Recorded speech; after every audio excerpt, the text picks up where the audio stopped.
Hello dear students, 11वी राज्यशास्त्राचे प्रकरण 1 राज्य याविषयीची माहिती आजच्या या 2 व्हिडिओमध्ये आपण घेणार आहोत.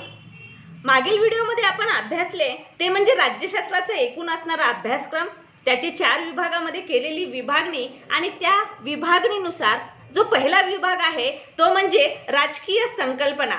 या राजकीय संकल्पना या विभागाचा अभ्यास करत असताना एकूण 3 प्रकरणांचा संकल्पनात्मक अभ्यास आपल्याला करावयाचा आहे. हा अभ्यास करत असताना 2 गोष्टींना आपल्याला लक्षात ठेवायचं आहे. एक, 2020 आणि 21च्या द्वितीय सत्र परीक्षेसाठी अर्थात जो 80 गुणांचा आपला वार्षिक पेपर असेल त्यासाठी या पहिल्या विभागाला कमी करण्यात आलेला आहे. मात्र दुसरी बाजू ही तेवढीच महत्त्वाची आहे की अंतर्गत मूल्यमापनासाठी म्हणजेच जे 20 गुणांची आपली इंटरनल एक्झाम होणार आहे त्यासाठी हे तिन्ही प्रकरण अभ्यासणे आवश्यक आहे. अर्थातच संकल्पना आणि त्या संकल्पनांचा आधुनिक काळामध्ये एक राज्यशास्त्रीय दृष्टिकोनातून असणारे महत्त्व लक्षात घेता या तिन्ही प्रकरणांचा आपण संकल्पनात्मक अभ्यास या ठिकाणी करणार आहोत. त्यापैकी प्रकरण 1 म्हणजे राज्य. राज्य म्हणजे काय याचा अभ्यास करण्यापूर्वी राष्ट्रसंकल्पना आणि राष्ट्रसंकल्पनेला अनुसरून असणारी राष्ट्रवाद ही एक संकल्पना याचा आपण प्रथम अभ्यास करणार आहोत आणि त्यामध्येच राष्ट्रवादाची असणारी वैशिष्ट्ये आणि राष्ट्रवादाचे असणारे प्रमुख प्रकार यांचा पहिल्या भागात अभ्यास करणार आहोत. तर दुसऱ्या भागामध्ये आपण अभ्यासणार आहोत ती म्हणजे राज्य ही संकल्पना आणि त्याला अनुसरून राज्याचे असणारे 4 घटक, सार्वभौमत्व, शासन संस्था, लोकसमूह आणि निश्चित भूप्रदेश हे 4 घटक आणि त्याचबरोबर शेवटचा भाग किंवा चौथी संकल्पना म्हणून राज्य व शासन संस्था यांच्यातील असणारा फरक याबाबतचा या 2 भागामध्ये आपण अभ्यास करणार आहोत. अर्थातच प्रकरण 1 ला सुरुवात करण्यापूर्वी 4 विधाने या ठिकाणी आपल्याला दिलेली आहेत. एक, माझा एक वर्गमित्र पंजाबी तर दुसरा मणिपुरी आहे. त्यानंतर दुसरा की माझे 2 वर्गबंधू हे इराणी आहेत. तर तिसरे विधान आहे की आम्ही रोज राष्ट्रगीत म्हणतो आणि मला माझ्या राष्ट्रगीताचा अभिमान आहे. त्याचबरोबर चौथं विधान दिलेलं आहे की मला शासकीय कार्यालयात जाऊन माझ्या जन्माचा दाखला घ्यावयाचा आहे. ज्यावेळेला या 4ही वाक्याचा आपण एक अभ्यास करण्याचा प्रयत्न करतो त्यामध्ये आपल्याला लक्षात येतं की पहिल्या वाक्यात सांगितलेलं आहे की माझा एक मित्र पंजाबी आणि मणिपुरी आहे. यातून 2 अर्थ होतात. एक की ते पंजाब आणि मणिपूर या 2 राज्याचे आहेत आणि दुसरा अर्थपद होतो की त्यांची भाषा कोणती आहे, पंजाबी आहे आणि मणिपुरी आहेत. जर त्यांच्या भाषा वेगळ्या आहेत, त्यांची घटक राज्य वेगळे आहेत तरी देखील ते कोण आहेत, भारतीय आहेत. आपण तर महाराष्ट्रीयन आहोत. त्यानंतर दुसरं जे वाक्य आहे की माझे 2 वर्गबंधू इराणी आहेत म्हणजेच ते इराण या राष्ट्राचे आहेत. इराण हे राष्ट्र आहे, इराण हे राज्य आहे. बहुतांश वेळेला आपण पाकिस्तान, चीन, अमेरिका यांच्याविषयी राज्य आणि राष्ट्र या दोन्हीही शब्दांचा वापर करत असताना आढळतो. तर तिसरं जे विधान आहे की मला माझ्या राष्ट्रगीताविषयी अभिमान आहे. राष्ट्रगीत जे आपण रोज म्हणतो, जे राष्ट्रगीत चालू असताना आपण उभे राहून त्याचे अभिवादन करतो, त्याविषयीची राष्ट्रगान करत असताना सहसा आपण हालचाल न करता आपल्या राष्ट्राविषयीचा असणारा आपल्या मनातील प्रेम, त्याविषयी असणाऱ्या आपल्या भावना, त्याविषयी असणारे आपले एक विचार, त्याविषयी असणारी आपली एकात्मता, त्याविषयी असणारा आपला अभिमान, सन्मान आपण त्यामधून व्यक्त करत असतो. म्हणजेच आपल्याला आपल्या राज्याविषयी असणारा अभिमान आपण त्यातून व्यक्त करत असतो. तर चौथं वाक्य दिलेलं आहे की मला माझ्या जन्माचा दाखला शासकीय कार्यालयात जाऊन घ्यायचा आहे. अर्थात जन्म ही जी कुटुंब संस्थेकडून निर्माण झालेली एक व्यवस्था, त्याचा दाखला, त्याचे प्रमाणपत्र आपल्याला कोण देते, शासकीय कार्यालय. जर हे शासकीय कार्यालय देते अर्थातच राज्याची शासन संस्था. त्याचे महत्त्व काय तर शासन संस्था हे दाखला यासाठी देत असते की त्या राज्याचे नागरिकत्व त्यातून प्रदान होत असते. म्हणजे जन्माचा दाखला असला तरच त्या राज्याचे आपल्याला नागरिकत्व आहे का. आजच्या आधुनिक काळामध्ये वाढलेले जे आधार कार्ड, पॅन कार्ड यांचे महत्त्व आहे ते महत्त्व आणि जन्माचा दाखला हे सर्व व्यवस्था आपल्याला कोण प्रदान करतात, शासकीय कार्यालय म्हणजे शासन संस्था, राज्याची शासन संस्था. अर्थातच या 4 स्टेटमेंटमधून, या 4 वाक्यातून आपल्याला हे लक्षात येते की प्रत्येक प्रदेश, प्रत्येक समाज हा कोणत्या ना कोणत्या राज्य किंवा राष्ट्र या व्यवस्थेशी, या संस्थेशी निगडीत असतो. मग नेमके राष्ट्र म्हणजे काय? तर राष्ट्र म्हणजे सामाजिक, सांस्कृतिक, राजकीय पातळीवर स्वतःची समान ओळख असणारे लोक आपले स्वतंत्र अस्तित्व निर्माण करण्याचा प्रयत्न करतात, तेव्हा त्याला राष्ट्र असे म्हणतात. म्हणजे सामाजिक, सांस्कृतिक, राजकीय पातळीवर त्यांची असणारी जी गुण वैशिष्ट्ये त्या आधारावर ते एकत्रित येतात, एका विशिष्ट अशा भूप्रदेशावर ते स्थायिक होतात आणि त्यातून ते त्यांची स्वतःची स्वतंत्र ओळख तयार करतात, तेव्हा त्याला काय म्हणतात? राष्ट्र. की ज्यामध्ये आपण सांगू शकतो, आपण खूप आपल्या एक अभिमानाने सांगतो की भारतीय संस्कृती ही जगाच्या पाठीवरील श्रेष्ठ संस्कृती आहे, ज्या भारतामध्ये अनेक विविधता आहे, धार्मिक, सामाजिक, वांशिक विविधता असणारा, प्रादेशिक, भाषिक विविधता असणारा, जातीय विविधता असणारा हा देश असतानाही संस्कृतीच्या आधारावर आपण काय म्हणतो की भारत हा जगाच्या पाठीवर एक वेगळा संस्कृती आणि महान संस्कृती देणारा राज्य आहे. म्हणजे आपण आपल्या देशाविषयी एक अभिमान सांगतो आणि त्याच्याविषयी असणारी आपली एकात्मता प्रगट करत असतो. त्याचबरोबर राष्ट्र म्हणजे काय? तर सांस्कृतिक, वांशिक, धार्मिक, भाषिक, ऐतिहासिक इत्यादी पातळीवर इथे एक भावनिक एकात्मतेची जाणीव असते आणि हे लोक एका निश्चित भौगोलिक प्रदेशात राहत असतीलच असे नाही. म्हणजे जे भारतीय, मी तुम्हाला म्हणत आहे की उदाहरण देत आहे, हे प्रत्येक राज्यासाठी, प्रत्येक राष्ट्रासाठी लागू होते की अशा प्रकारची जी भावनिक एकात्मता आहे ती भावना ही एका विशिष्ट भूप्रदेशावर राहत असतानाच असते असेही नाही. अमेरिकेमध्ये राहणारे आपल्याच कुटुंबातील सदस्य हे प्राथमिक स्तरावर कोणती संस्कृती जपत असतात? तर ती म्हणजे भारतीय संस्कृती. ते ओळख कोणती सांगतात? भारतीय म्हणून ओळख सांगतात. मग अशा वेळेला भौगोलिक प्रदेश वेगळा असला तरी देखील आपण आपली राष्ट्रभावना, आपली राष्ट्राविषयीची असणारी जी भावना आहे ती आपण एका विशिष्ट राज्याशी निगडीत प्रगट करत असतो आणि त्यामुळे राष्ट्र म्हणजे काय याचा आपल्याला या ठिकाणी अभ्यास करणे क्रमप्राप्त ठरते. तर राष्ट्र या शब्दाला इंग्रजीत नेशन असे म्हणतात. नेशन या शब्दाची मूळ लॅटिनमधील जो शब्द आहे त्या शब्दात नेसे, NASCI याचा अर्थ आहे जन्माला येणे. याचा अर्थ काय? जन्माला येणे. अर्थात नेशन म्हणजे काय? तर नेटिओ या शब्दापासून बनलेला, नॅसी या शब्दापासून बनलेला, नेटिओचा अर्थ होतो NATIO, याचा अर्थ होतो वंशाचा आणि नॅसी म्हणजे जन्माला आलेला. म्हणजे एकाच वंशामध्ये जन्माला आलेला या दृष्टिकोनातून राष्ट्र हा शब्द स्वीकारण्यात आला. म्हणूनच असं समजले जाते की एखाद्या राष्ट्राच्या लोकांमध्ये वांशिक व सांस्कृतिक संबंध हे निश्चितप्रमाणे असतात. अर्थातच एकाच वंशात जन्मात आलेल्या आणि एकाच भूप्रदेशात राहणाऱ्या लोकांच्या समुदायास राष्ट्र असे म्हणता येते. म्हणजेच राष्ट्र म्हणजे काय की ज्यामध्ये आपण एक कुटुंब, एक समाज, आपण एक वंशाचे, एका संस्कृतीचे आहोत याविषयीची निर्माण झालेली भावना म्हणजे नेशन किंवा राष्ट्र होय. अर्नेस्ट बर्कर या विचारवंताने, या राज्यशास्त्रीय विचारवंताने जी राष्ट्राची केलेली व्याख्या आहे ती व्याख्या अशी की एका निश्चित प्रदेशात जरी वेगवेगळ्या वंशाचे लोक असले तरी ऐतिहासिक परंपरेद्वारे समान विचार आणि भावना, समान धर्म आणि भाषा असलेले लोक म्हणजे काय आहेत? राष्ट्र.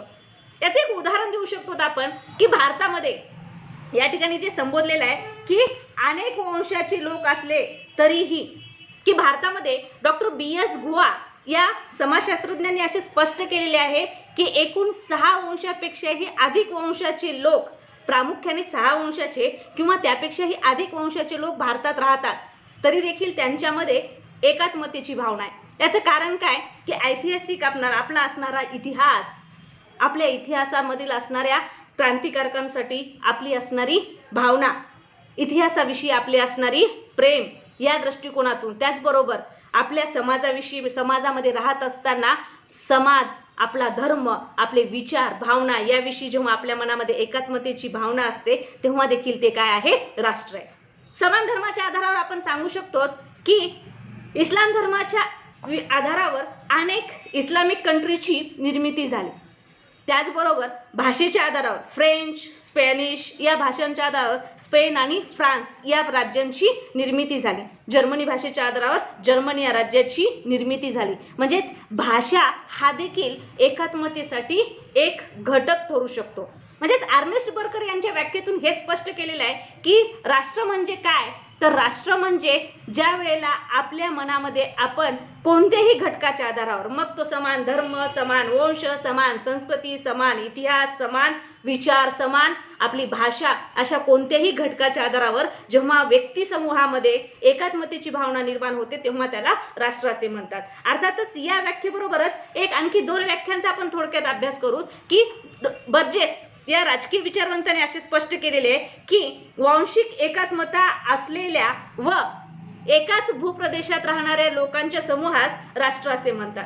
म्हणजे वांशिक एकात्मता असलेला, ज्यावेळेला ज्यू वंशाच्या आधारावर इस्रायल या राज्यामध्ये एक म्हणजे पॅलेस्टाईन आणि इस्रायलची फाळणी करण्यात आली. कशाच्या आधारावर? ज्यू वंशाच्या आधारावर. म्हणजे वांशिक एकात्मतेची, अस्मितेची भावना निर्माण झाली. हिटलरने देखील जगावर राज्य करण्याचा प्रयत्न याच घटकाच्या आधारावर केला होता की त्याला असं वाटायचं की त्याचा वंश हा जगाच्या पाठीवरील सर्वोच्च वंश आहे, तर त्याच्या वंशाचा जगावर काय असला पाहिजे? प्रभाव असला पाहिजे. त्याचबरोबर एकाच भूप्रदेशात राहणारा, या ठिकाणी बर्जेसने एकाच भूप्रदेशाची मागणी केलेली आहे, म्हणजे समान भूप्रदेश पाहिजे. धर्म आधारावर भारतातून पाकिस्तानने वेगळेपण घेतले किंवा एक वेगळे राज्य निर्माण केले. इस्लाम धर्माच्या आधारावर पाकिस्तानची निर्मिती झाली. मात्र त्याच पाकिस्तानमधून बांगलादेशची 1971 मध्ये निर्मिती झाली. याचे कारण काय होते की धर्म, समान धर्म ही भावना विखुरली गेली आणि त्या ठिकाणी समान भूप्रदेश नसल्यामुळे, पूर्व पाकिस्तान आणि पश्चिम पाकिस्तान यामध्ये भारत असल्यामुळे पाकिस्तानचा, दोन्ही पाकिस्तानचा समान विकास होत नाही आणि त्यामधून जे एक भावना स्वीकारण्यात आली त्यातून बांगलादेशची निर्मिती झाली. म्हणजेच बर्जेस यांनी म्हटलेले आहे की वंश, समान भूप्रदेश हा देखील राष्ट्रभावना निर्माण होण्याचा एक आधार ठरू शकतो. तर गार्नर यांनी स्पष्ट केले की सांस्कृतिक एकता असलेला व वैचारिक मानसिक जीवनाचा आचार विचार यांची एकता असलेला समूह म्हणजे काय आहे? राष्ट्र होय. सांस्कृतिक एकता, वैचारिक मानसिक जीवनाचा आचार विचार यांची एकता असलेला समूह म्हणजे काय आहे? राष्ट्र आहे. अर्थातच राष्ट्राच्या या व्याख्यांचा आपण अभ्यास केल्यानंतर आपल्याला राष्ट्रामध्ये प्रामुख्याने 3 वैशिष्ट्ये आढळून येतात. 1 लोकसंख्या, 2 सामुदायिक ऐक्याची भावना आणि 3 म्हणजे राजकीय वेगळेपणा. राष्ट्रभावना विकसित होण्यासाठी पहिला घटक जो सगळ्यात महत्त्वाचा आहे तो म्हणजे काय आहे? लोकसंख्या. लोकांमध्ये समान आणि एकात्मतेची भावना निर्माण झाली तरच ते राज्य म्हणून अस्तित्वात येऊ शकते. मग ही समान भावना किंवा एकात्मतेची भावना ही भाषिक, वांशिक, धार्मिक, ऐतिहासिक अशा कोणत्याही घटकाच्या आधारावर, पातळीवर निर्माण होऊ शकते आणि त्या दृष्टिकोनातून ती भावना जपण्यासाठी लोकसमूह एकत्रित येतो आणि तिथून राष्ट्रभावना विकसित होते. तर दुसरे जे वैशिष्ट्य आहे की सामुदायिक ऐक्याची भावना, ज्यावेळेला या लोकांमध्ये ही एकात्मतेची भावना निर्माण होते तेव्हा ते समान संस्कृतीचा विकास करतात.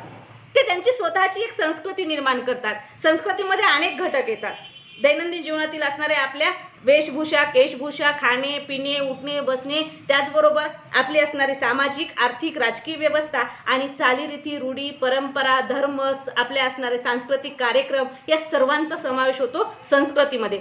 संस्कृती म्हणजे काय की जीवन जगण्याची एक पद्धत आणि याचा विकास केला जातो सामुदायिक ऐक्याच्या भावनेतून आणि त्यातून निर्माण होते ते म्हणजे त्या स्पेसिफिक समाजाची राष्ट्रभावना. त्याचबरोबर तिसरा एक वैशिष्ट्य सांगितलेलं आहे ते म्हणजे राजकीय वेगळेपणा, की प्रत्येक अशा समाजामध्ये स्वतःच्या समाजाच्या त्या जपल्या गेलेल्या, मग ती भावना समान वंश, धर्म, भाषा, प्रदेश किंवा राजकीय वेगळेपणा या दृष्टिकोनातून जी काही त्यांची एकात्मतेची भावना असते ती भावना जपत असताना हा पूर्ण समाज एकत्रित येण्याचा, स्थायिक होण्याचा, त्यांच्या स्वतःची शासन संस्था विकसित करण्याचा प्रयत्न करत असतो, ज्याला स्वयंनिर्णयाच्या तत्वानुसार स्वीकारण्यात आलेले आहे. आणि त्या राजकीय वेगळेपणाची जपणूक ही राष्ट्रामध्ये केली जाते. ही राष्ट्राची 3 वैशिष्ट्ये आहेत. दुसरी संकल्पना येते ती म्हणजे राष्ट्रवाद. राष्ट्रवाद ही एक अशा प्रकारची भावना आहे की त्यासाठी नागरिकांमध्ये बलिदान, आत्मसमर्पण करण्याची, त्याग करण्याची भावना निर्माण होते. प्रत्येक नागरिकामध्ये आपल्या देशाबद्दल आपुलकीची, प्रेमाची, स्नेहाची, श्रद्धेची जी भावना असते त्यातूनच समाजातील नागरिकांमध्ये एक एकतेची भावना निर्माण होते आणि तिथून निर्माण होतो तो म्हणजे राष्ट्रवाद. हा नेमका राष्ट्रवाद म्हणजे काय आहे? या राष्ट्रवादाच्या दृष्टिकोनातून जे एक स्पष्ट केलं जातं की भारताला ब्रिटिश कालखंडामध्ये भारताला ब्रिटिश वसाहतीपासून स्वातंत्र्य हवे होते आणि त्यासाठी जात, धर्म, भाषा यामध्ये असणाऱ्या विविधतेच्या भेदाला विसरून पूर्ण समाज एकत्रित आला आणि त्यांची समान राजकीय आकांक्षा निर्माण झाली, ती म्हणजे स्वतंत्र भारताची. वसाहतीपासून स्वातंत्र्य मिळवणे आणि त्यासाठी त्यांनी राजकीय स्वयंनिर्णयाचा लढा लढला, ज्याला आपण भारतीय स्वातंत्र्याचा लढा म्हणतो, आणि तिथून निर्माण झाला तो म्हणजे भारताचा राष्ट्रवाद. अर्थातच समान धर्म, समान संस्कृती, समान भाषा, समान वंश, समान आर्थिक हितसंबंध, समान इतिहास आणि समान भौगोलिक एकता याबरोबरच समान राजकीय आकांक्षा या अशा एक किंवा अनेक घटकांमधून जी राष्ट्रीय एकात्मता विकसित होत असते, त्या विकसित झालेल्या एकात्मतेच्या भावनेला राष्ट्रवाद असे म्हणतात. साधारणतः राष्ट्रवाद हे दोन शब्दापासून बनलेली एक संकल्पना आढळते की ज्यामध्ये राष्ट्र आणि वाद, समान धर्म, संस्कृती, भाषा, आर्थिक, भौगोलिक, राजकीय एकात्मतेच्या भावनेतून वाद म्हणजे जो विचार किंवा वैचारिक समूह एकत्रित येतो त्याला काय म्हणतात? राष्ट्रवाद. प्राध्यापक लास्की यांनी असे स्पष्ट केले की समान वंश, भाषा, इतिहास, परंपरा, राजकीय आकांक्षा इत्यादीमुळे किंवा यापैकी काहींच्या प्रभावामुळे निर्माण होणारी एकतेची भावना म्हणजे राष्ट्रवाद होय. अर्थातच राष्ट्रवादाची ही केलेली जी व्याख्या आहे त्यातून आपल्याला हे स्पष्ट होतं की राष्ट्रवाद निर्माण होण्यासाठी जेवढ्या प्रमाणामध्ये एकात्मतेची भावना विकसित होणे आवश्यक आहे, त्याचप्रमाणे एक किंवा अनेक घटकाच्या आधारावर ही भावना विकसित होऊ शकते.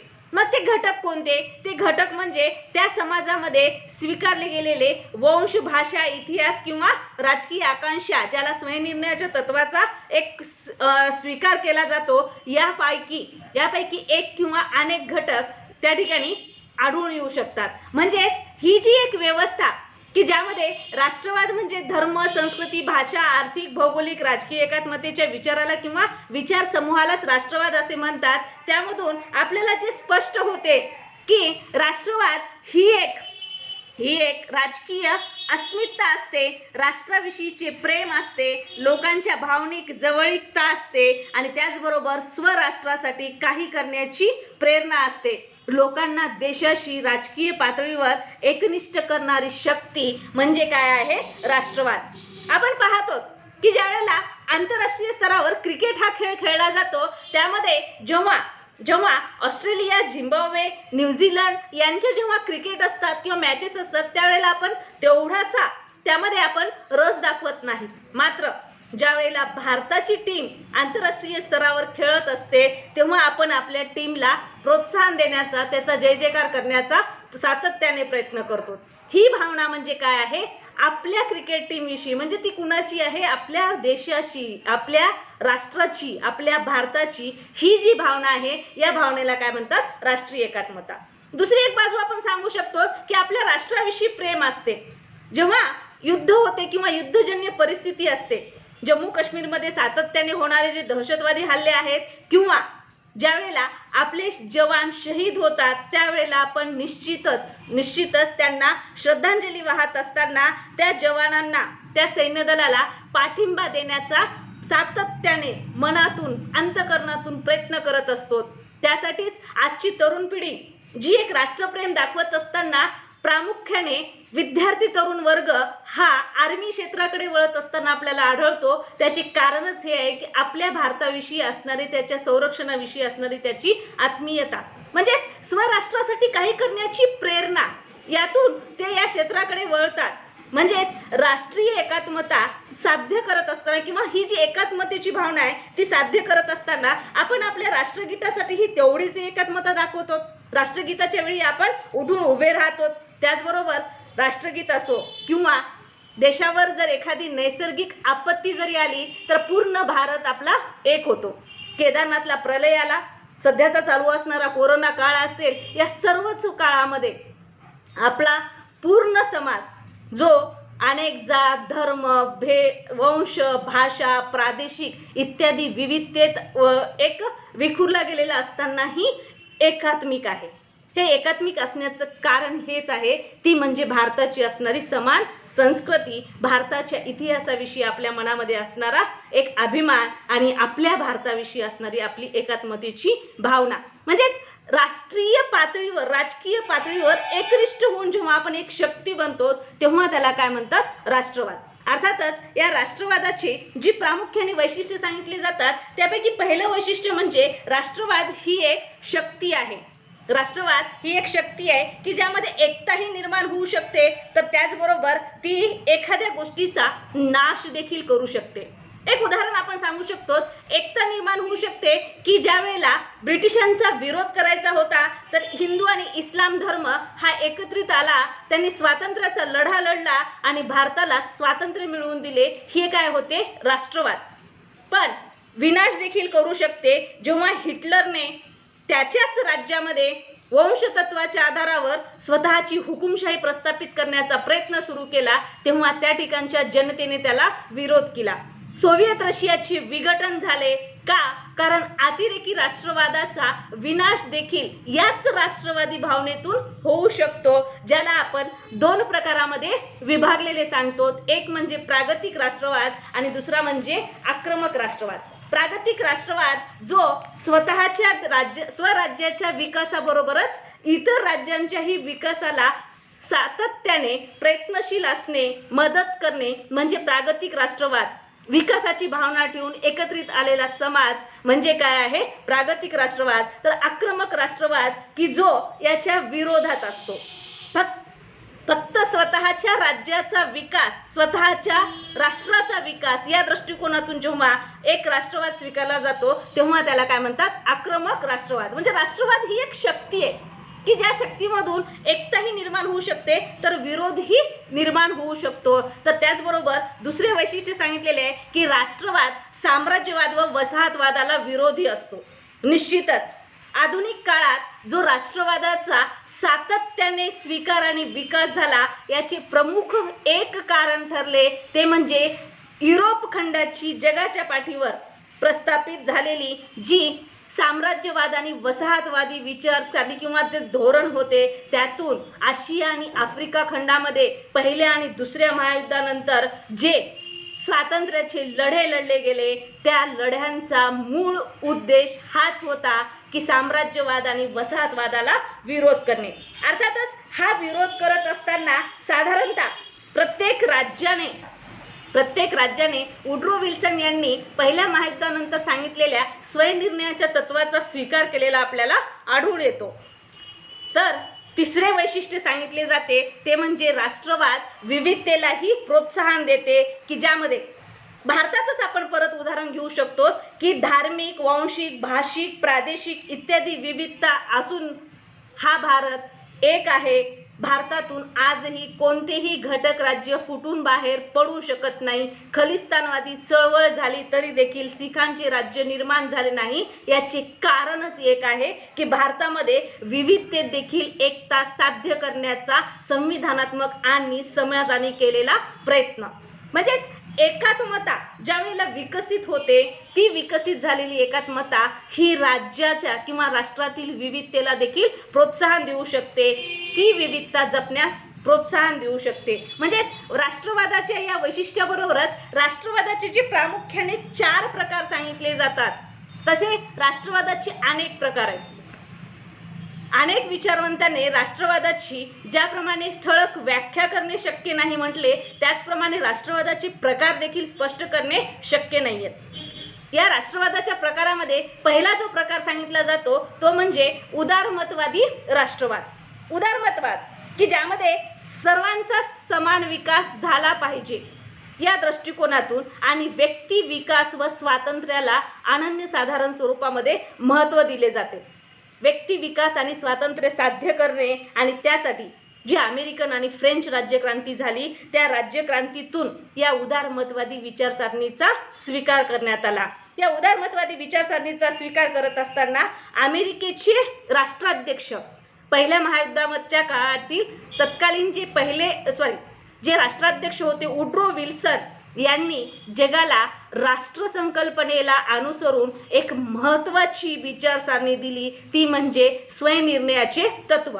स्वयंनिर्णयाचे तत्व म्हणजे आपण कोणत्या राज्याच्या शासन संस्थेचा भाग असावे किंवा आपली कोणत्याही प्रकारची शासन संस्था असावी याबाबतचा राज्याअंतर्गत घेतला गेलेला निर्णय आणि राज्य हा निर्णय घेत असताना पूर्णपणे स्वतंत्र असणे, राज्याची शासन संस्था स्वतंत्र असणे याबाबतचा हा विचार किंवा ही तत्वप्रणाली आहे. स्वयंनिर्णयाच्या या तत्वप्रणालीनुसार प्रत्येक राष्ट्राला स्वातंत्र्य आणि सार्वभौमत्वाचा अधिकार हे या उदारमतवादी राष्ट्रवादाचा प्रमुख हेतू होता. उदारमतवादी राष्ट्रवाद पुरस्कार करतो की प्रत्येक राज्य हे स्वतंत्र असले पाहिजे.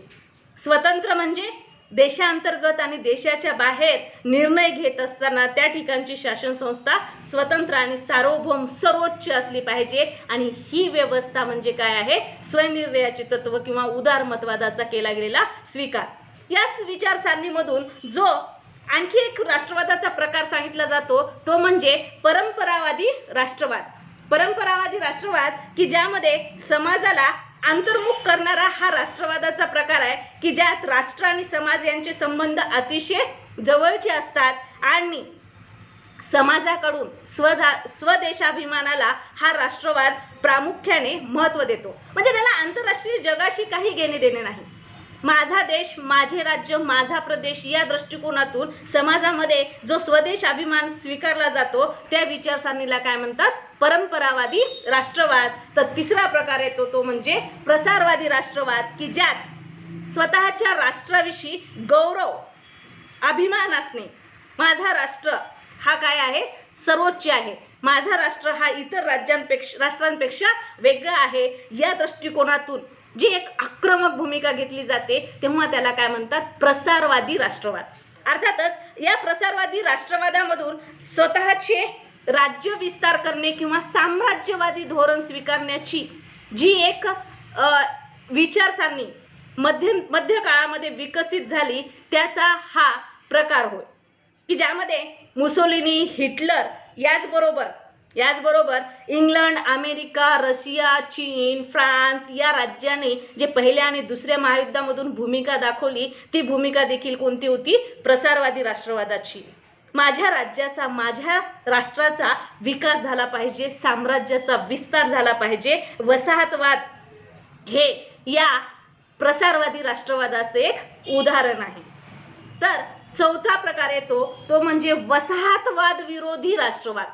म्हणजे ज्यावेळेला प्रसारवादी राष्ट्रवादाचा स्वीकार करून युरोप खंड आणि नंतर शीतयुद्ध काळात देखील अमेरिका आणि सोव्हिएत रशियाने आपले साम्राज्य विस्तार करण्याचा किंवा आपला राष्ट्रगट अधिक बलाढ्य करण्याचा जो प्रयत्न सुरू केला त्याचा विरोध करत असताना पहिल्या महायुद्धानंतर प्रामुख्याने जो नवीन राष्ट्रवाद जगामध्ये स्वीकारण्यात आला तो राष्ट्रवाद म्हणजे वसाहतवाद विरोधी राष्ट्रवाद.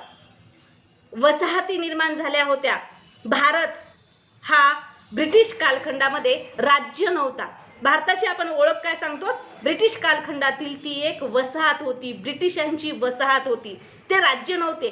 याचाही अभ्यास आपल्याला पुढील भागात करावायचा आहे की ते राज्य का नव्हते पण वसाहत होती. याचे कारण असे होते की भारतामध्ये शासन संस्था होती, समाज होता, राष्ट्रभावना होती, मात्र शासन संस्था निर्णय घेत असताना ब्रिटिशांच्या धोरणांना बांधील होती. पहिल्या आणि दुसऱ्या महायुद्धात भारताला सहभागी व्हावे किंवा नाही याबाबतचा स्वतः निर्णय घेण्याचा अधिकार नव्हता. तो निर्णय घेतला ब्रिटिशांनी.